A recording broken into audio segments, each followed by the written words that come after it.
Well, no, you didn't get lost. You're in the right place at the right time. You're on the moral compass, and we're on here today with the awesome artist, Shani O. That's me.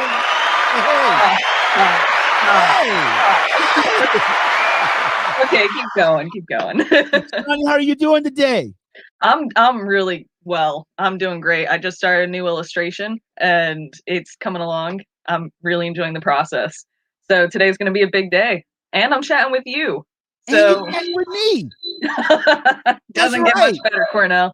All right. Well, wonderful. Well, hey guys, we're gonna go ahead and get it started, and we're gonna get it started with a couple jokes today before we play the promo. How about that? I know I got a friend. I know he's like right now. He's in his truck, probably driving, and he's like, 'cause they hate my jokes, you know.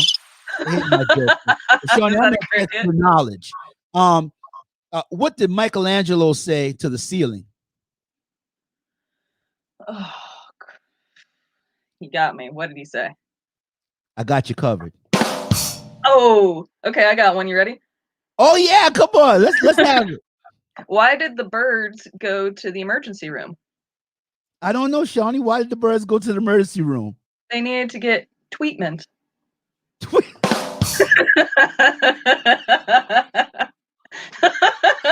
Hey, got it. Why did the pig go to that same emergency room? Well, I don't know. Why did he? He needed some ointment. Oh. What's the computer's favorite beat? I don't know. What's the computer's favorite beat? Algorithm. Oh! I have found the kindred spirit in Olympia, Washington. Ole. So, guys, we're going to go ahead and play this promo for you, and we'll be back with the marvelous, fantastic, talented Shani O. Shut.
Well, once again, we're back live with Shani. Oh, that's that kind of music that makes you want, like, right? Yeah, I was the whole time. I saw you dancing over there. Yeah, live from Olympia, Washington, we have the great artist Shani O, known as the Art Bard. I'm just going to tell you her story. Well, you know, based on the bio, you know, she's been telling stories visually. She tells stories visually through illustrations for comics, graphic novels, children's books, picture books, and pre-production services for films and animations. The Art Bard, Shani O, is ready to help you rather. Let's re-roll that again, Jim. ready to help you produce your story using a logical conglomeration. That's the word for the day, guys. Conglomeration. A logical conglomeration of strategies based on the sequence of events needed to get you from the drawing board to print, christened the simple sidekick method. This method is like a ladder. It's meant to meet you where you're at and help you get where you want to go. Hop on the ladder when you need help. Hop off the ladder when we've met your goal. Easy. Instead of wishing your project into existence, let's just do it. Hey, and we have the marvelous, wonderful, splendiferous Shani O.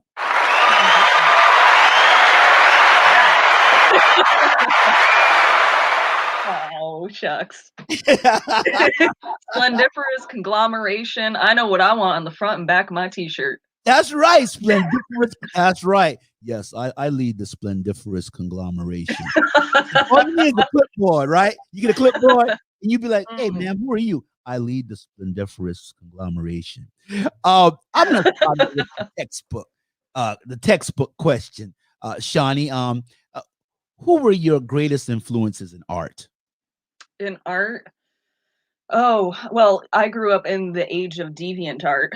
So I was exposed to a lot of artists, and I've seen a lot of them when they started 15 years ago to where they are now, and it was incredible to watch. And really, I only know them by their pen names.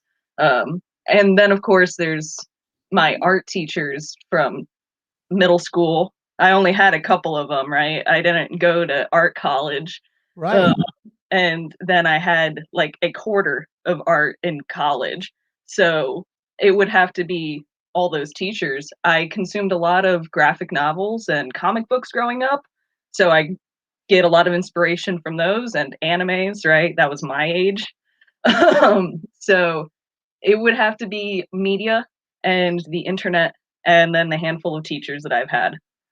That's where I'm at. Awesome. I know about anime too. Anime Jones. She went to school with me, and she could read. Oh, you weren't talking about that kind of anime. I guess not. You weren't talking about kick anime. You were talking about another anime. I know you're talking about Cartoons. cartoons. Yeah, yeah, anime. Awesome. That's an awesome background. So Shani, were you a child prodigy, or did you get bit by a radioactive spider like Peter Parker before becoming Shani O? It was actually a radioactive pig. Radioactive pig. And I was raised Jewish, so imagine my parents' surprise. I couldn't go into shul. The shame of it all. No, I was always drawing.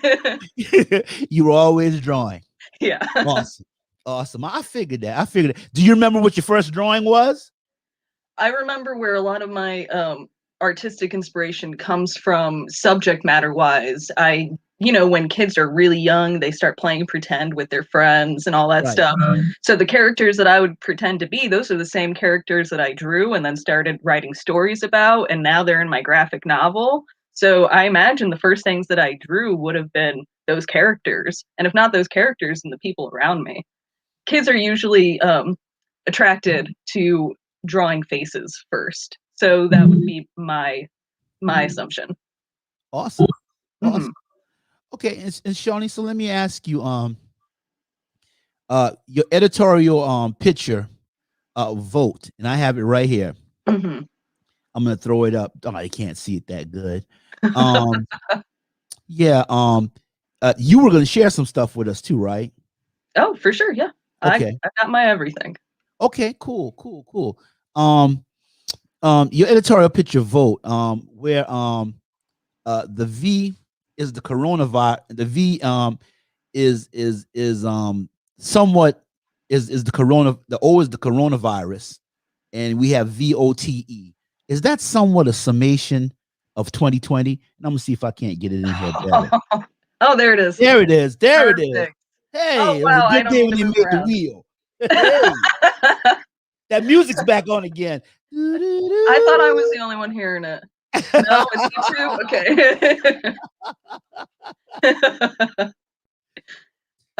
Yeah, it's one of the many things that was happening in 2020. We know, we were all there. right? Right. So this is just one factor of it, and it was really important to every voting uh, turn is important, but this one especially, right? So many lives really depended on it, and so I really wanted to communicate that in just a very simple graphic. Well, awesome. It makes a big statement. It does make a big statement. Um, I was intrigued by your title, the Art Bard, and then I did a little digging on it. And in Celtic cultures, a bard was a professional storyteller, verse maker, music composer, oral historian, and genealogist, um, employed by a patron to commemorate one or more of the patron's ancestors and to praise the patron's own activities. Um, so, yeah, I guess they just hired somebody to talk good about him, you know? Yeah, when it all comes down to it. Yeah, yeah, A you're on hype my man. payroll. You better say good things about me. But he told stories. It was also a historian and I guess a very poetic type person. Um, why did you choose the Art Bard as your name? Multiple levels. The first one, it sounds good.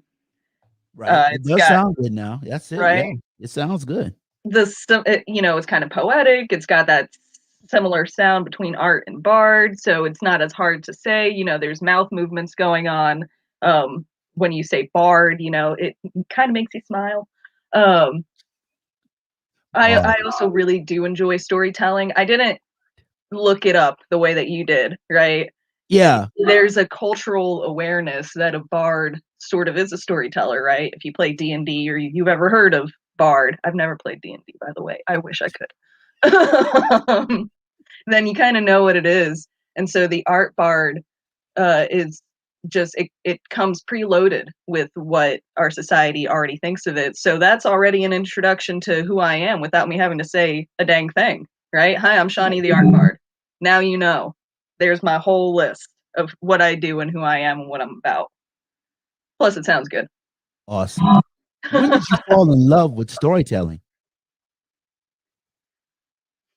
I think lots of storytellers, and I can't speak for all of them, probably have a lot to say, and people probably don't have the time to hear it all.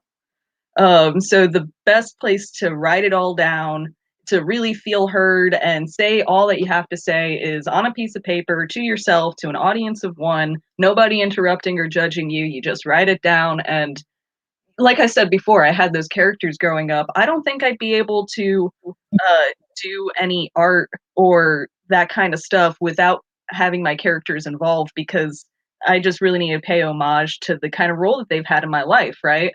So I do a lot of storytelling because of them, because the characters won't let me not do that. Yeah.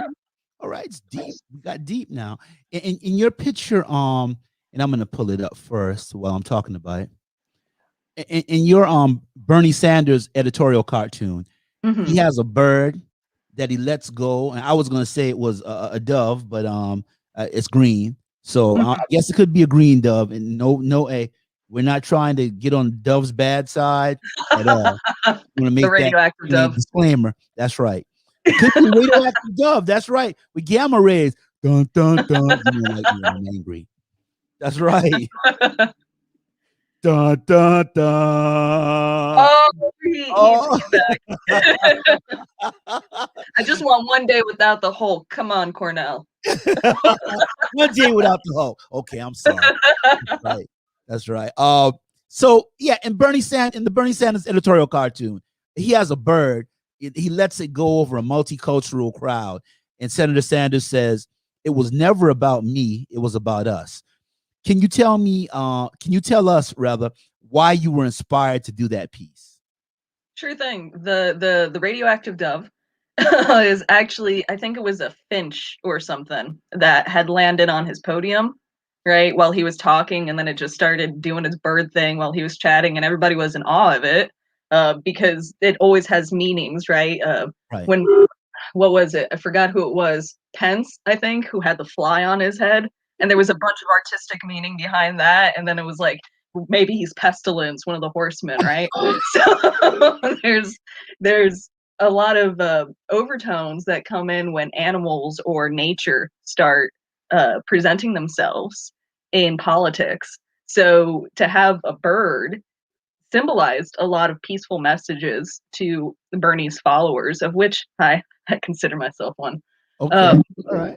and so when he had to drop out of the primaries for all those other reasons, it was really heartbreaking to a lot of the followers because we really do feel like we're on a precipice of where we are culturally and um, how we think about humanity and how we relate to each other, and the differences between that kind of dream reality versus what ended up happening these last 4 years before that, where we've been, how stuck we're feeling.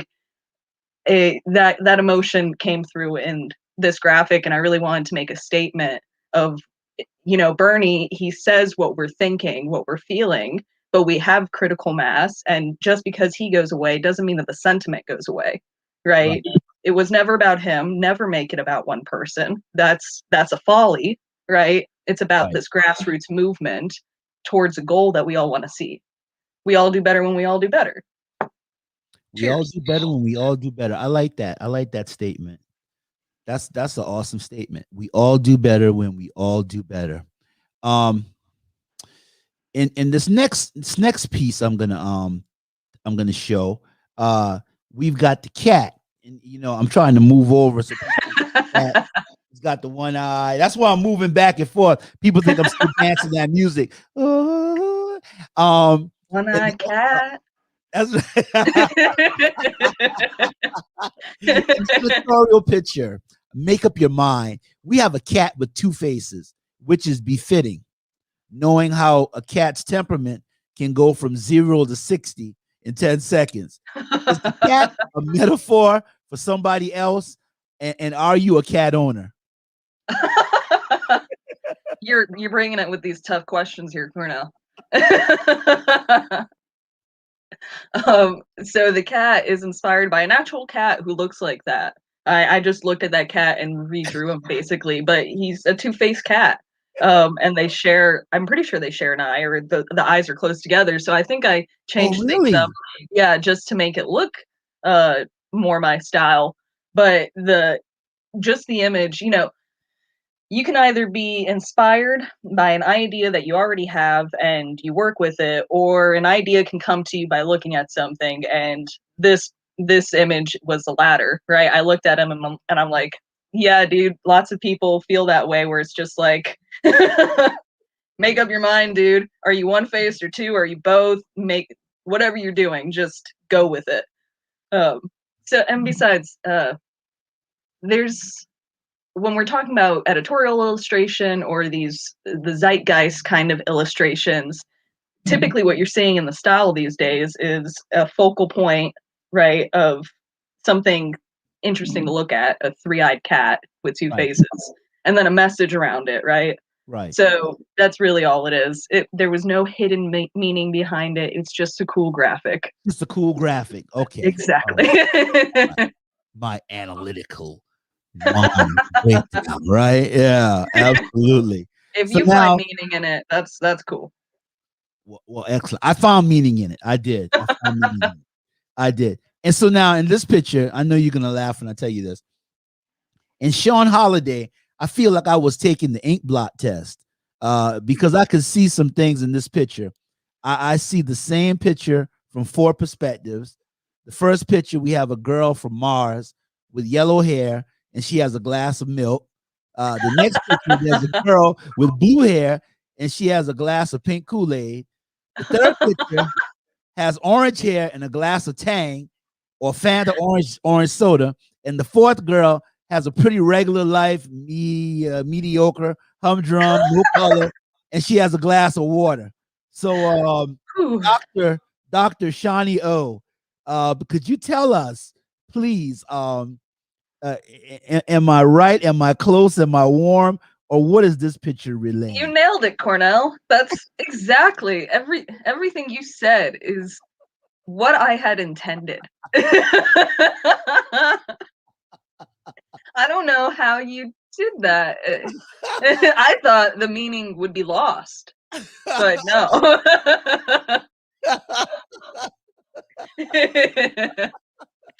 No, Cornell, this is pop art basically. You know, Okay. fancy pop art, right? Uh-huh. And so that Sean is not me. I'm Shani. Right. But he's a buddy of mine, and this is just one I wanted. When you're broke, right, which I have historically been, the number one gift is what you can make, right? So this it was a gift of a portrait of him texting with beer. That is beer. And then it's just a pop art style. So it's meant to be a poster to stroke his ego, obviously. Okay. Well, awesome. All right. Okay, awesome. I get it. I get it. I get it.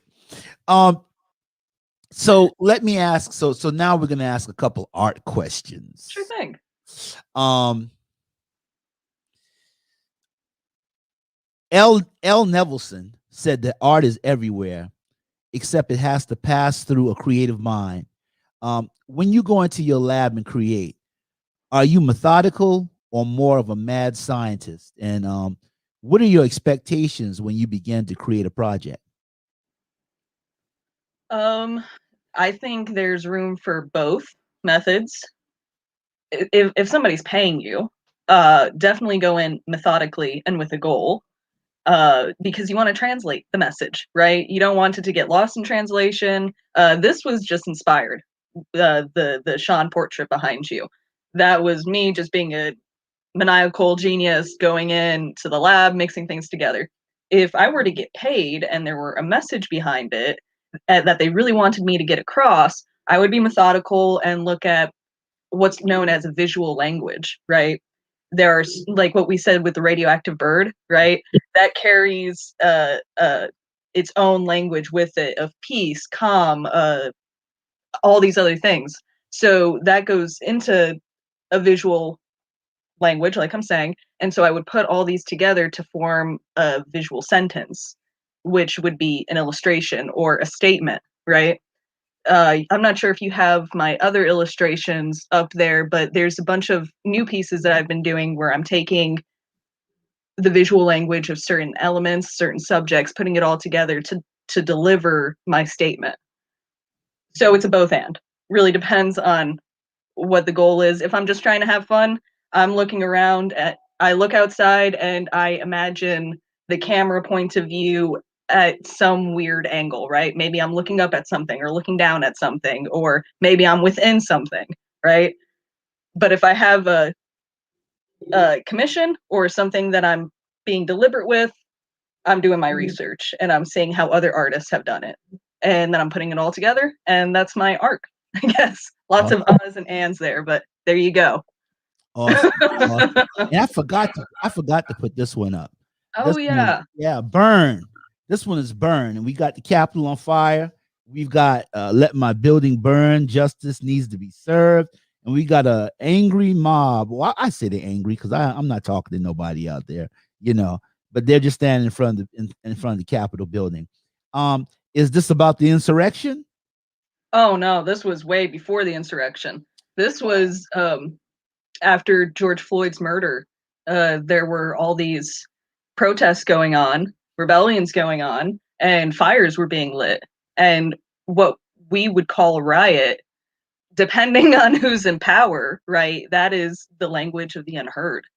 So when I saw fire being set to police departments in response to an unjust murder at the hands of somebody who should know better, who is entrusted with power, I felt the need to remember justice here. What are the priorities of our lives if a building gets more response when it is set on fire versus somebody who is murdered at the hand of police, at the hands of anybody, right? What do we value more?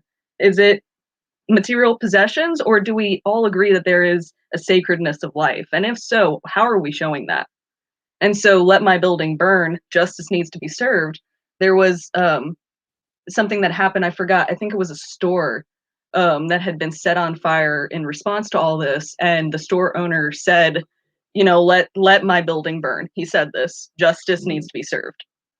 so he was willing to give up his building for this statement, and that I'm not condoning that one way or the other. It's really up to you how you want your possessions to go up in flames or not.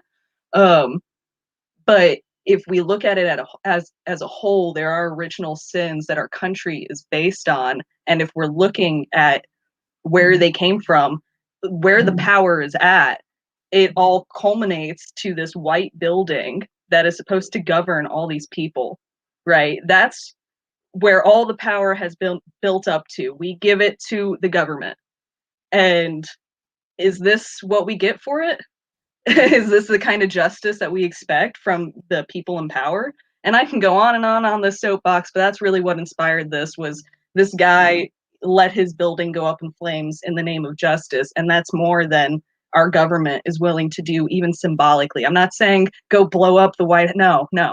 I'm saying symbolically, the system itself should be reevaluated and done over.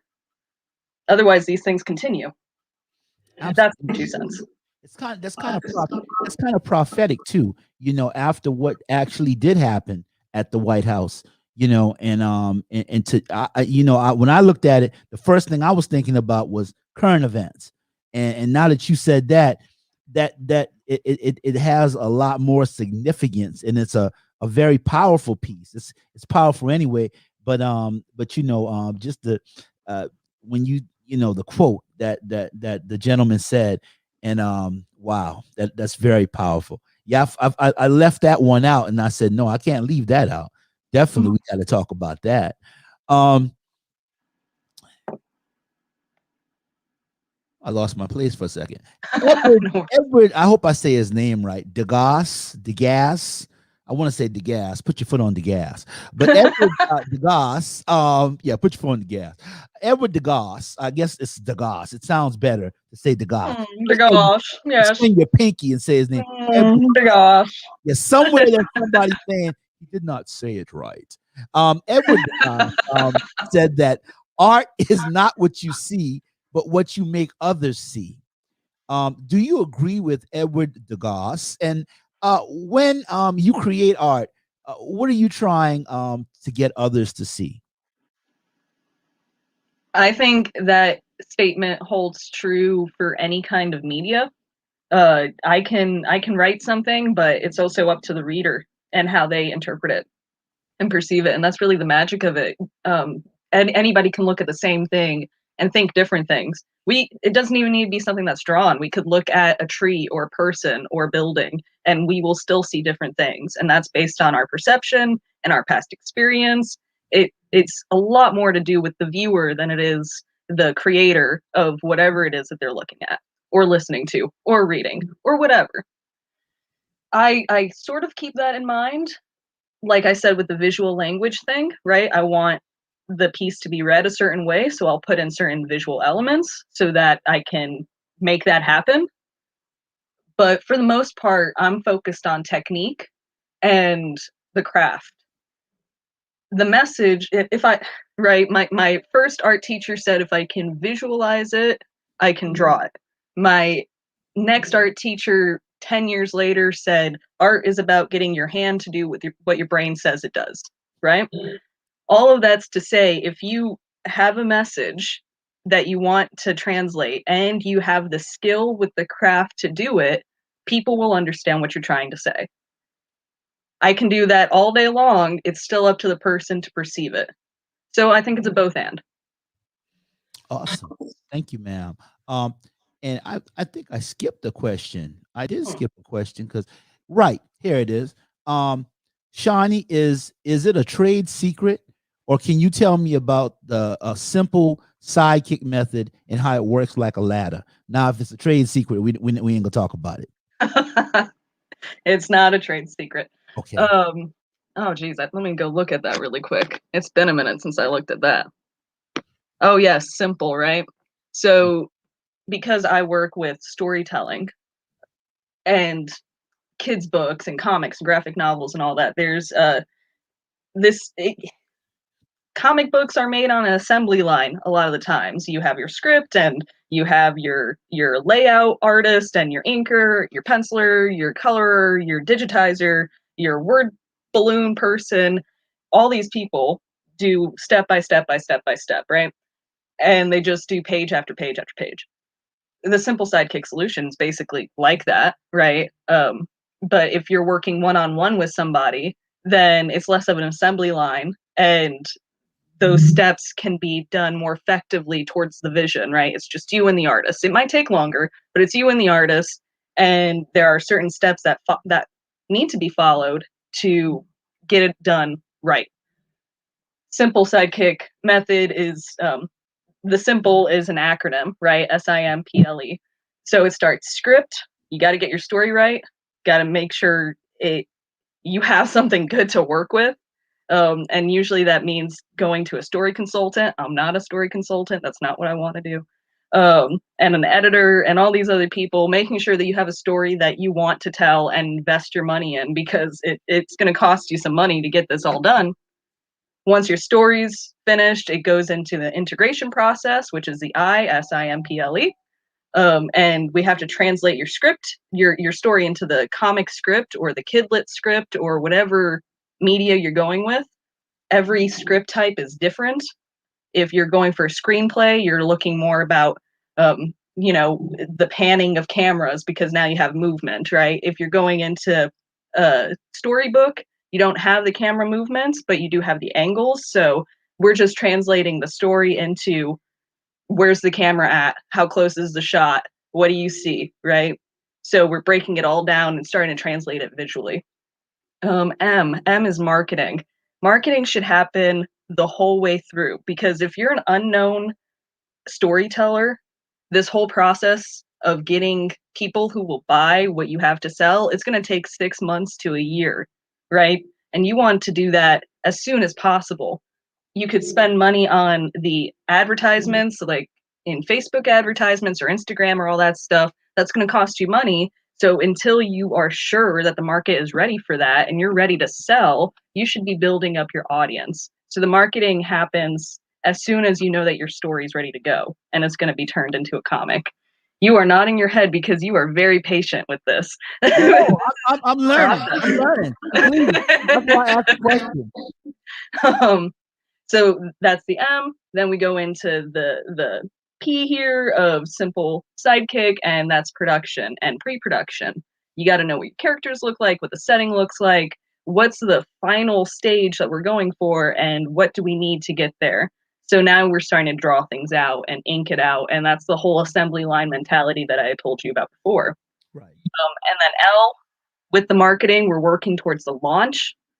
Your launch date is going to be a little bit before or after you're done with your project, depending on if you're crowdfunding it or not. To crowdfund, you need the crowds, which is why you're marketing ahead of time. So the launch happens when we're ready. We have that goal. We've met the goal. Launch, sell. Now we're going to start making money. And then the E, the final step, we're going to evaluate how this all went and where we want to go with it, how much money we want to make with it, and what we need to do to modify what we have done to get there. So that whole process, simple sidekick method, acronym, SIMPLE, that's going to take 6 months to a year at least, depending on the project type, depending on how much money you want to make, depending on who's helping you, right? It's a long process, but this is the same kind of method that any other comic book producer is doing, or any other kid book creator is doing. The publishing houses, this is how they're doing it. The difference is that we know what to expect, and we want to keep that autonomy close to home, right? We're trying to take out the middlemen. A lot of self-publishers do, at least. So that's what the method here helps them with. It puts the power of being able to do this stuff in their hands rather than giving up a lot of their rights to publishers. But to do that, they have to be willing to give time and give money, because it's going to cost both of these things. So it's that's where we're at. That's that. Yeah, awesome. I'm glad I learned a lot. I learned a lot. Thank you very much for sharing that with us, Shani. Absolutely. I feel like I need to play some Luther Vandross before I read this next quote. And it's by Kajiro Tamita. Where did I get these quotes from? Kajiro Tamita, and he says, "It has been said that art is a tryst.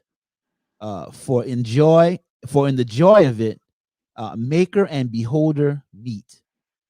So, Shani O, this is a very intimate view of what art is. In your estimation, is art where two passing ships in the night can meet? Where are you getting these Strangers in quotes? the night. I think that can be said about anything that you find your flow in. I think what this person's talking about, I don't know gender. Um, I think what they're talking about is that moment where time ceases to exist. You're breathing calmly. You're in beta wave, I think, is where we're at, or is it delta? It's one of those things. You're kind of on autopilot. Your body knows what it's doing, and you are right in between being challenged enough and being an expert in what you do. So that could be said for music or writing or art. For me, it's art, obviously. Um, it's called the flow that they're talking about. You can Google it. The flow. Just do that, and that's where, like, what this quote is saying, two ships are passing in the night. Inspiration is being put down onto paper. It's being created. You're a creator of something beautiful. It doesn't happen all the time. It takes skill to get there. A lot of dedicated practice to uh, to translate what's in your head and what's in your emotions into your craft. But once you get there, it is so worth it, because it's like taking a part of you and holding it in front of your face. That's not something that we get to do. We look in the mirror, that's about as much as we see of ourselves. Other people get to see who we are as an outside perspective, but we are so inundated with ourselves that's really hard to be unbiased and truly appreciate who we are as people the way that our friends would, right? So when you can create something and then hold it out in front of you, you can truly appreciate what you have to offer, what's amazing about you. That maybe I should be saying I statements here. I can truly appreciate what's amazing about me. I encourage everybody else to find that thing that does that for them, because everybody deserves that. And it's got to feel great when you have somebody to come in at the top of the ladder, or at the bottom rung of the ladder, and then when you get them to the top of the ladder, that's got to just be a great feeling. This is like, I never really believe it when I hear it. It's still odd to hear. It's inspirational. I never intend to be inspirational to people. I think that says more about where they're at than it does about where I'm at, right? But what I hear is, you've given me something to hope for again. I haven't felt this good. I haven't felt this optimistic in a long time. And you telling me these things, you giving me this knowledge, you showing me that it can be done, makes me hopeful for me being able to do that and achieving those same feelings. So thank you. That's usually what I hear.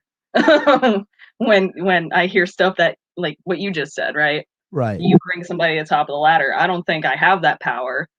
I think somebody needs to be pretty low on the ladder for me to even do that, and that's internal, you know. So if I can help people feel good, great, awesome. And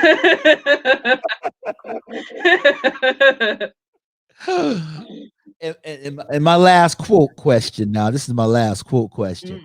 Mm. Um, uh, Richard Garnett says, "It is no wonder if art frequently prefers illusion to truth, for illusion is her servant, but truth her mistress." So Richard sounds like he's been listening to some R. Kelly songs or something like that. But Richard portrays art as a two-timing trollop, with illusion on one arm and truth on the other. But seriously, Shani O, how much does illusion and truth play in your art? In the general, right? If we wanted to say truth, we would just say truth, and there would be a lot of hurt feelings. We speak as a culture through metaphors, movies, stories, art, music. These are all metaphors for feelings, right? How many ways can you say orange for somebody to understand orange? If we wanted to just say orange, we would hold up an orange, and that would be truth. right? Right. But our brains like finesse, and they like the many layers of storytelling. So that's where art comes into play, right? And then again, it's up to the viewer to take whatever meaning that they want out of it, and that's where the magic happens. I could say orange, but what you take from an orange has a lot more to do with your history with oranges, right? Right. So the illusion, when I go into an art piece, I have no illusions as to what I'm drawing. Sometimes I'm stunned by what comes out because I didn't expect it, but I have intentions and goals, and I'm working towards that, and there's a lot of thought that goes into my art. The illusion comes in with other people viewing it and having their own truth, and then distilling that from my art, as an I statement, right? But that could be for anything. So I think it's both, because it's creator and it's viewer. Creator's truth, viewer's illusion. Yeah. Awesome.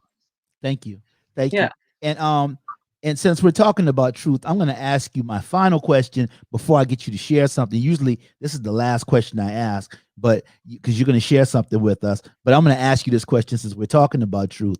On your journey, from middle school, from your middle school teachers, um, what is your truth?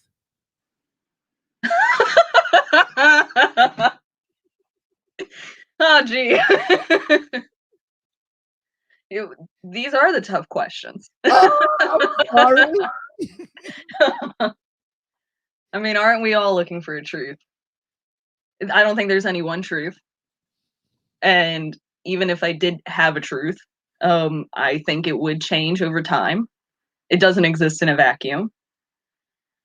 Um, Geez, my personal truth, or the truth that I use to approach the world, or the truth about the world in relation to me, or the truth about the world in relation to itself. Ugh. I have certain truths that I talk about and I say all the time, we all do better when we all do better. I'm happy to help, just being me, all these things. Those are truths. Give me a moment.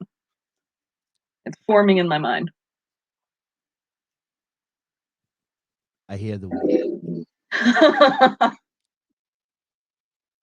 I think, and this is going to say a lot more about me, Okay. my own personal truth is I've got 70, 80 years, right, in a very long existence of mortality and biological organisms and all these other things. My time here is short.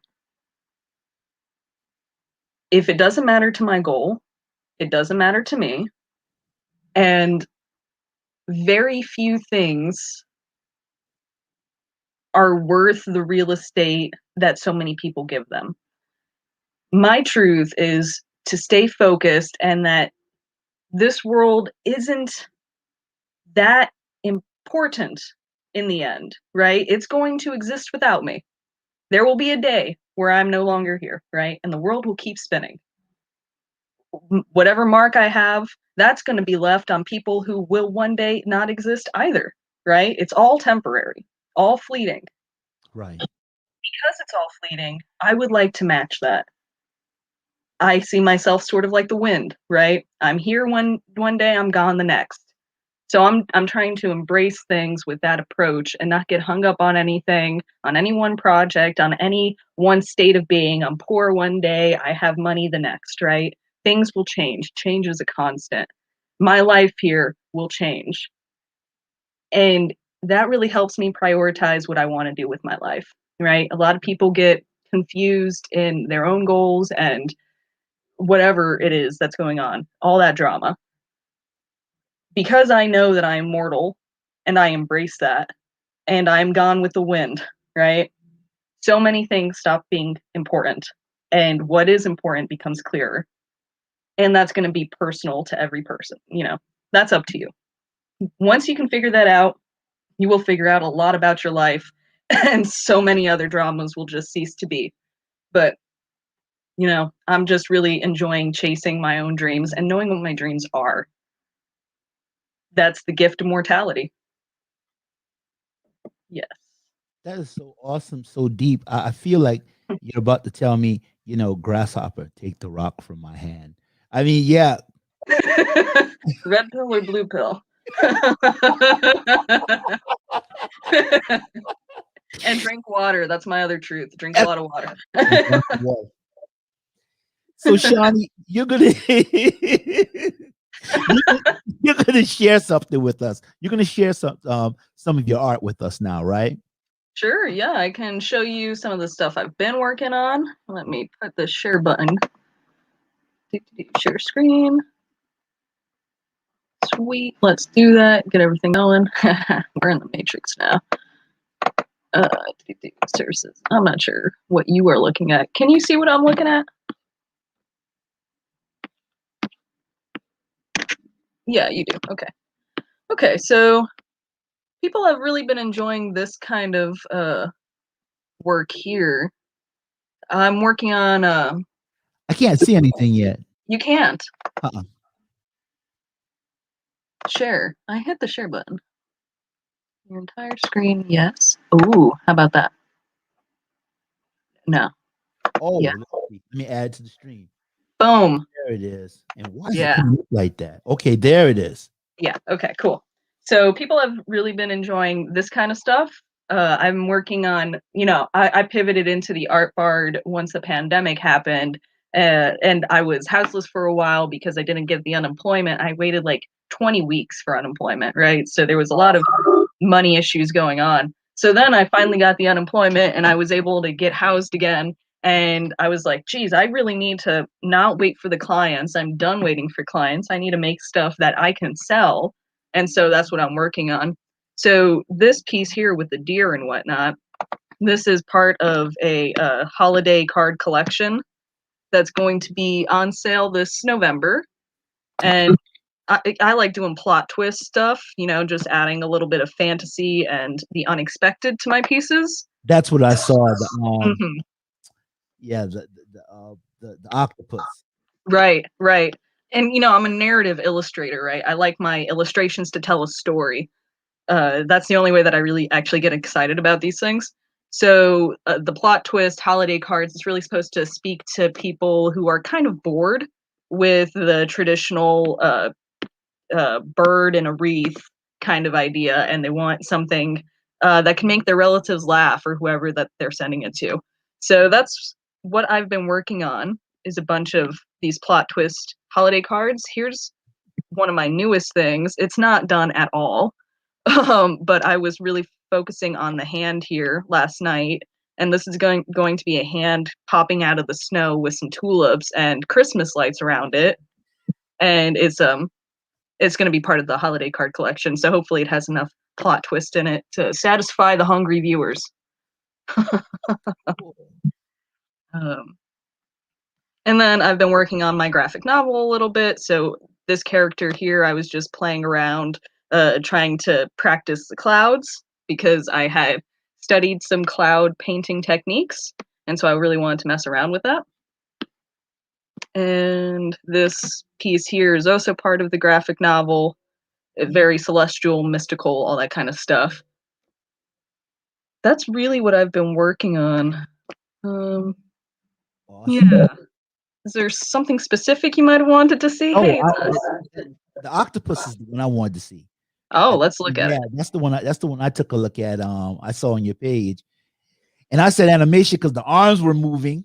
Oh, On LinkedIn, yeah, the arms were moving on LinkedIn. Yeah, but it's cool. yeah, that was a progress video. For any digital illustrators listening, Clip Studio Paint offers a what is it, a recording app on it, so you can just record your progress, and that's really great for social media marketing and cultivating your audience. People really love videos, so check it out. But yeah, so this one took forever. I'm really glad with how it came out. Really satisfied with it. Yeah. When I did think you? Oh, go ahead. I think the composition really came together. You know, for a while there, the figure in red, they were holding their cocoa with both hands, and the eye just wasn't, because there's eye movement. You know, if we're talking about techniques of art, the details, the contrast, all these other things, the movement of the subject directs the movement of the eye, right? So that's something that I'm thinking about when I'm doing my compositional layouts. So just by having this figure point to the tentacle does this triangular diamond shape movement for the eyeballs, versus if this character had just been holding their cup, then they would have just been out to the side and the eye wouldn't know what to do with them and it would have just been awkward. But you know, it's amazing, I think, the kind of changes that you can have in the perception from the other person, because the other person doesn't know what's going on. You know, the average viewer is like, wow, this is a nice piece and I don't know why I like it. But it's techniques like this that influence the viewer, and I don't know, it's like magic to me. Okay. Yeah, because I was thinking like this is like the next 60 seconds of your life.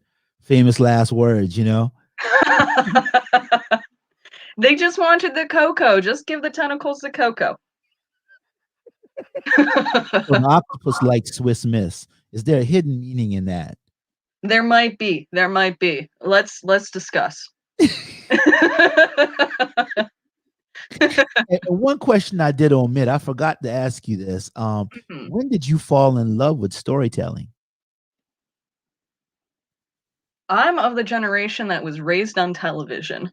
I don't know any other way to be, you know. But as a species, we are storytelling creatures. I think that's ingrained in us. We every time we have a conversation with people, we're having a story, we're telling a story, we're listening, right? So if you are a pro-social human, if you take part in society, then you enjoy stories. I display my enjoyment of stories through my art, through my hobbies. Plenty of other people do it other ways.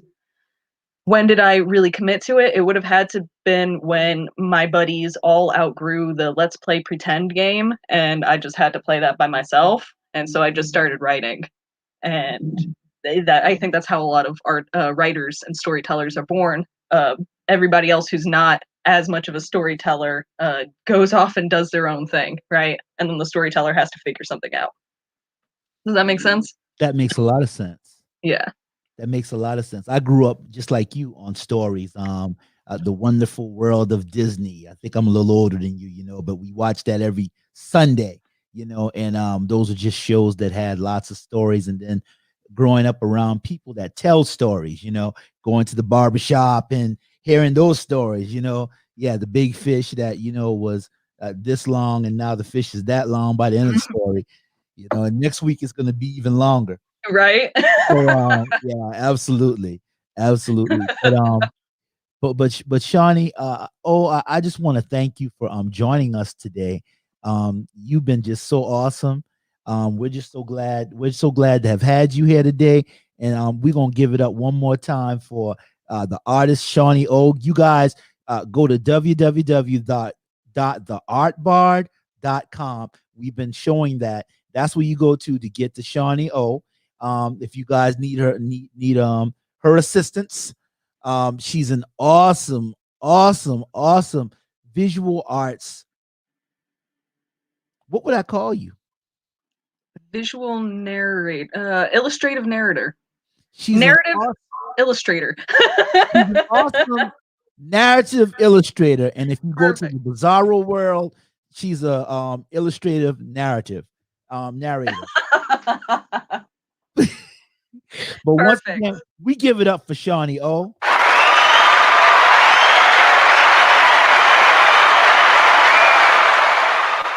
And we give it up for all of you that have been watching us today. Shani O, thank you so very much for joining us. And to the crowd, thank you for tuning in. And I hope you have a wonderful day, Shani O. Come back anytime. Thank you so much.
that had a real